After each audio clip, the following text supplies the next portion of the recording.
magkakalang first, second, third, and fourth section. Siyempre, ang pipiliin ng mga teacher ang fourth section. Kasi alam yung mga teacher na doon yung mga pinakamatalino at pinakagabi.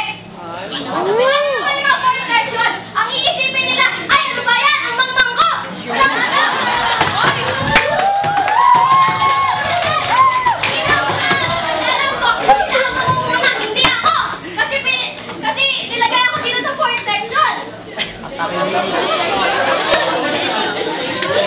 Bakit yun ba ang point ng sectioning? Ang point ng sectioning ay dapat sama-sama yung mga pare-pareho ng level dahil sabay-sabay silang matututo. Eh, paano naman yung mga core section? Anong gagawin sa kanila? Hindi na yung sabay-sabay. Paano magpapagawa nila? Paano magkasamahin ng hindi magkapareho? Yun nga eh, di ba?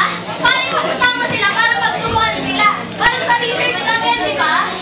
Ha? Hindi ka naka-perfect. Yung perfect, ikuhan ka. Para magturuan. Tapos papatuloy ka na, papatuloy ka na, perfect mo na.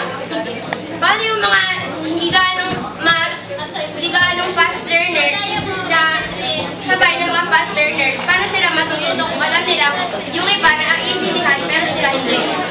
Hindi na yung pwede kukuhan nga, di ba?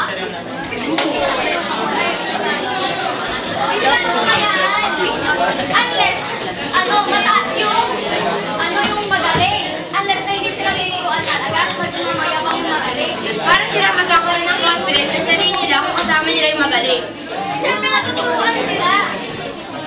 Ganun ba nangyayari lahat ng mga fast learners? Tuturuan ba nila yung mga hindi fast learners? Oo! Paano ka nakakasigurado?